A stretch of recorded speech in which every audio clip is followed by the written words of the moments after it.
RCR, la red que comunica y une al Perú.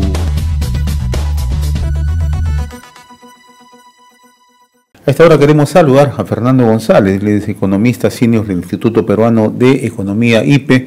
Le agradecemos la amabilidad con RCR, Red de Comunicación Regional, ¿no? Siempre también él está colaborando justamente con un conjunto de informes que desarrolla dicha institución, pero en esta oportunidad vamos a hablar sobre un informe que ayer publicó el diario El Comercio y que tiene bastante actualidad, no solamente por el efecto que esto causa producto de la pandemia, sino también por la capacidad de gestión en algunos gobiernos regionales, y es el caso particular de Cajamarca. Fernando, qué gusto saludarte, gracias por atender esta comunicación con RCR, Red de Comunicación Regional, muy amable. Hola José, buenos días, encantado de estar aquí, saludo a todos los radioescuchas también. Ahora, la situación en Cajamarca es bastante preocupante, es la segunda región más pobre y la que tiene una de las más altas tasas de informalidad en el país, ¿no? Si bien es cierto, ha registrado un crecimiento en los últimos años, pero esto no se traduce, ¿no? ¿Qué factores han influenciado para llegar a esta situación, ¿no? Y además, si con la pandemia esto se ha agudizado más, ¿no? Sí, bueno, efectivamente.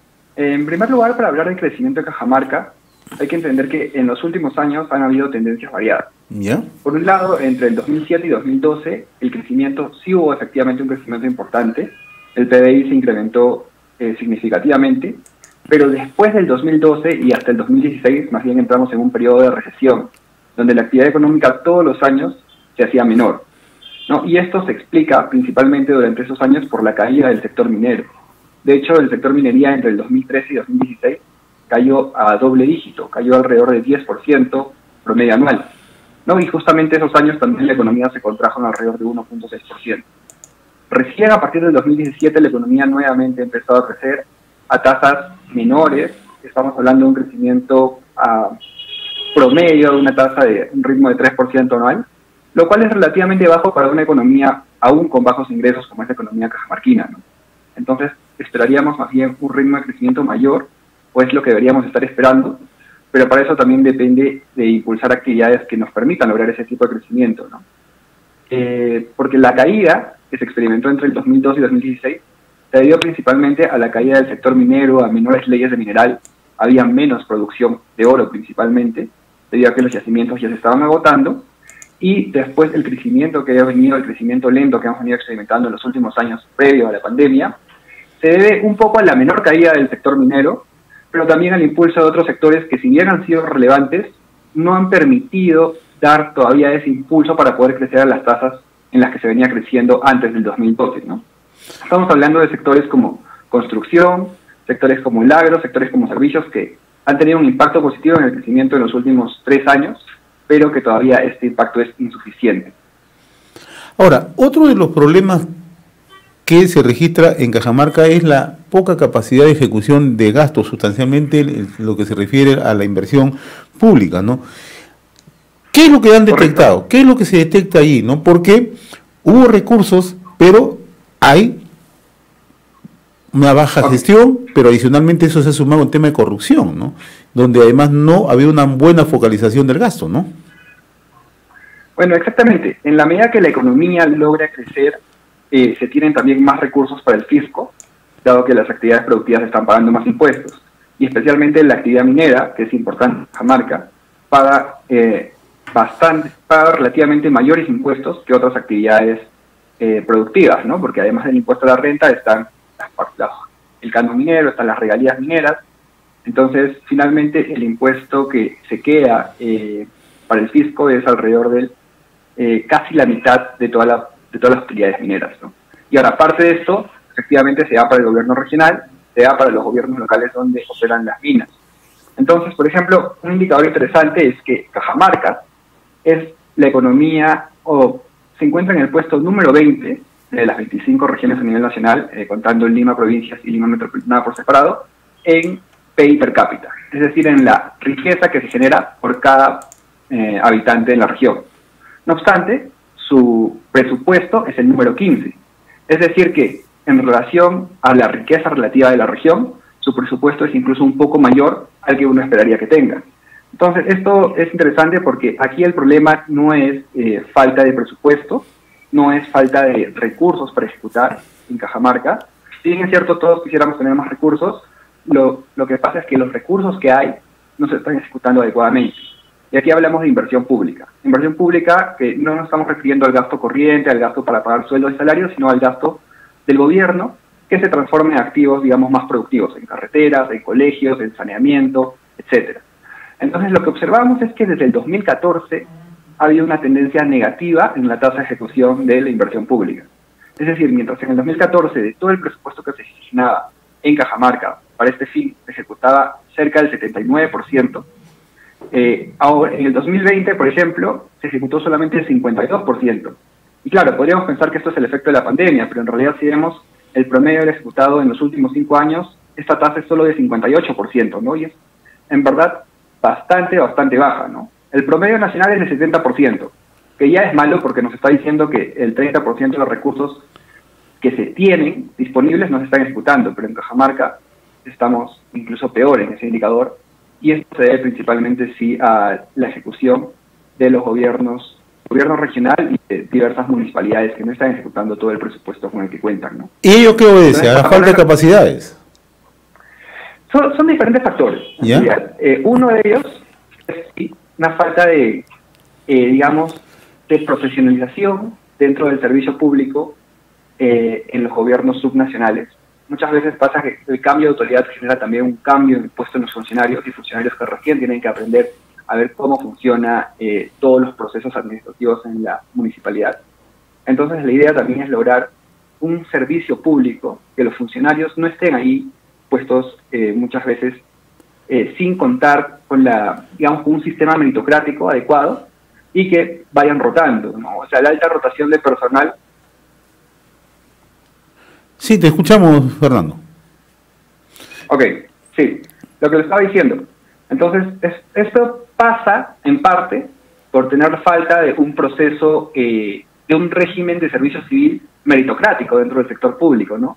Y es un problema que especialmente se evidencia en las municipalidades, pero que también se evidencia en otras entidades del Estado, donde cambiamos la autoridad y se cambian los funcionarios. Falta continuidad de carrera, ¿no?, dentro del servicio público, y falta también alguna manera de lograr una menor evaluación de capacidades objetiva para que los funcionarios puedan ocupar los puestos necesarios. Eso es por un lado, pero por otro lado también hay una cuestión de falta de articulación entre las diferentes entidades del gobierno. Por ejemplo, Cajamarca tiene una baja tasa de acceso a los 3 servicios básicos. Estamos hablando de agua, saneamiento y servicios hogares. Entonces, este es un problema que está principalmente presente en las zonas rurales de la región, pero también en las zonas urbanas en menor proporción. Entonces, esto es competencia de diferentes niveles de gobierno. Por ejemplo, las municipalidades locales tienen competencia directa en ejecutar estas obras para mejorar el saneamiento, para mejorar el acceso a agua potable en los diferentes distritos de la región. Pero esto se puede hacer además en coordinación con el Ministerio de Salud, con el Ministerio de Vivienda o incluso con el gobierno regional, ¿no? Porque podemos estar pensando, en vez de que cada universidad distrital o cada municipalidad distrital haga un proyecto pequeño de impacto relativamente, que va a tener un impacto en el distrito o en algún centro poblado del distrito, podemos estar pensando en un proyecto a nivel provincial, donde se agrupen todos los distritos que tengan estos problemas en todas las zonas, y hablamos un proyecto más grande donde podamos ser más eficientes en los costos también. Pero eso es una cuestión de trabajo articulado, ¿no? Y muchas veces eso es lo que falta dentro del Estado, a nivel de diferentes niveles de gobierno, pero también entre los diferentes sectores. Estamos dialogando con Fernando González, economista senior del Instituto Peruano de Economía, trazando una mirada a lo que significa en este momento la situación económica en Cajamarca. Un poco para graficar, Fernando, ¿no?, para que los oyentes que nos siguen en distintos puntos del territorio nacional, en el tema de acceso de agua y saneamiento, para que comprender el problema que vive Cajamarca.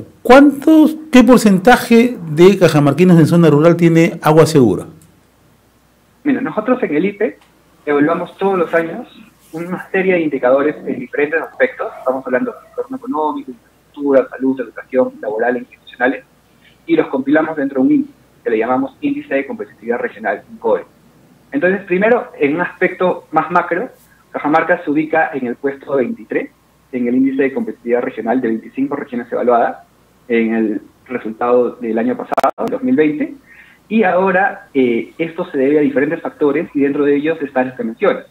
por ejemplo, el acceso a una infraestructura, a la falta de acceso a una infraestructura adecuada, y dentro de ello al acceso a los 3 servicios básicos dentro de los hogares, ¿no? Entonces, bueno, en realidad Cajamarca, en el acceso a electricidad, agua y desagüe en sus hogares, estamos hablando de que el 46%, o sea, menos de la mitad de los hogares de la región, tienen acceso a estos 3 servicios básicos a la vez, mientras que el promedio nacional es de 71%. Es decir, 7 de cada 10, mientras que en Cajamarca estamos hablando menos de 5 de cada 10. Ahora, si hacemos la diferencia entre zonas urbanas y rurales, este problema es mucho más intenso en las zonas rurales. Hay problemas, digamos, un poco de dispersión territorial o dispersión de la población dentro del territorio que pueden generar más complejo, por ejemplo, implementar una red de alcantarillado, como se esperaría en las zonas urbanas, pero existen alternativas que también son adecuadas para las zonas rurales y que se consideran dentro de, por ejemplo, el servicio de saneamiento que podrían obtener y que sería adecuado. Uno de ellos, por ejemplo, es los pozos sépticos, en los cuales también estarían ofreciendo un servicio de saneamiento, en este caso.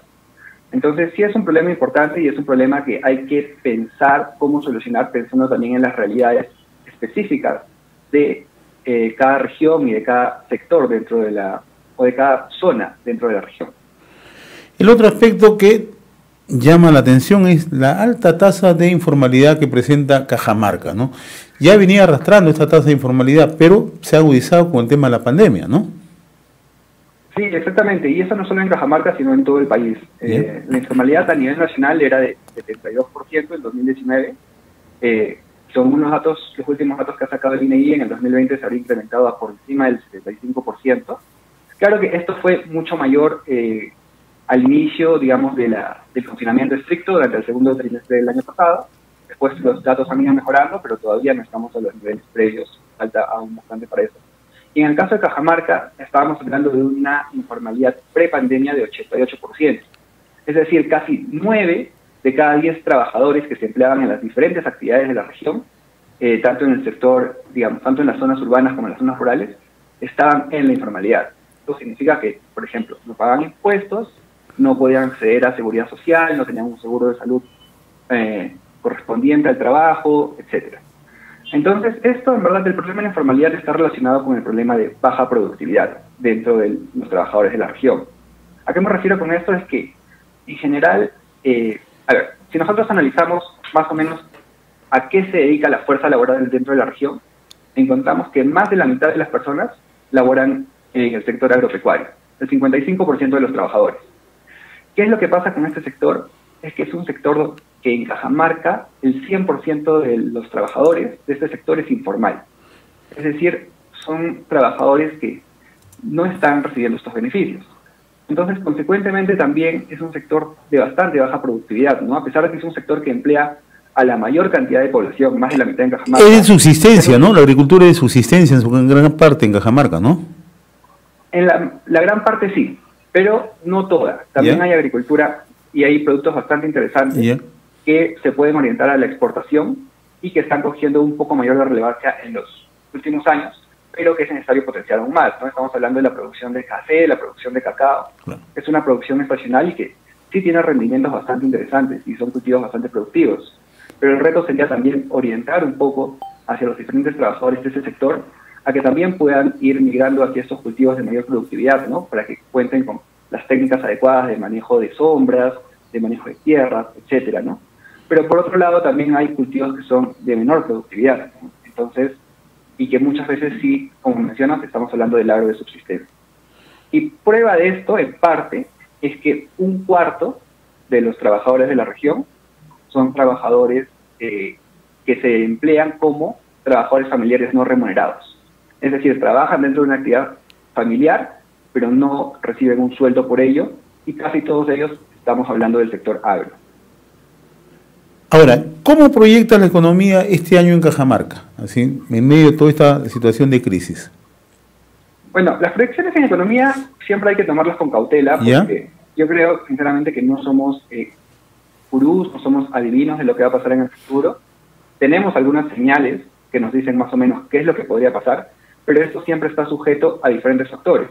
Uno de ellos, la vacunación, cómo se viene desplegando la vacunación a lo largo del año, en el transcurso del año, que logramos aumentar el ritmo, porque eso va a permitir que se logren, digamos, reiniciar un mayor número de actividades económicas que actualmente aún es difícil reiniciar por sus propias características, sobre todo en el sector comercio, en el sector servicios, que emplean una cantidad importante de la población. Por otro lado, también está el tema político.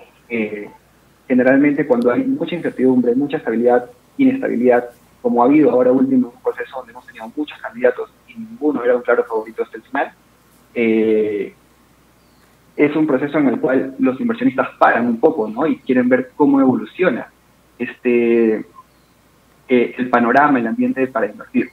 Entonces, un poco contingente a esto, y considerando que vamos a mantener las condiciones macroeconómicas, que nos referimos a una baja inflación, a unas cuentas fiscales saludables, y que la confianza empresarial se va a recuperar en el transcurso del año, superando este periodo post-pandemia, esperamos que Cajamarca, luego de caer 9.8% el año pasado, este año se incremente en alrededor de un 7 u 8%. Es decir, que sería un efecto estadístico en realidad, sería un crecimiento porcentualmente que suena importante, sin embargo estamos comparándonos respecto a la caída del año pasado. Entonces más bien estamos hablando de una normalización o una recuperación de actividades. Y lo que va a ser importante más bien va a ser lograr obtener mayores tasas de crecimiento a partir del 2022 en adelante. Porque si vamos a continuar creciendo a tasas de 2% en la región, esto definitivamente no va a ser suficiente para poder lograr mejorar estas brechas que han sido evidenciadas y que son evidenciadas, que, como bien mencionábamos, gran parte responde a la falta de ejecución de los recursos, pero por otro lado también hay un problema de productividad en el trabajo, ¿no? De que alta informalidad. Entonces, para mejorar esto, también se requiere lograr actividades más productivas y que generen un mayor crecimiento. Y la necesidad de impulsar nuevas inversiones, ¿no? Grandes inversiones, ¿no?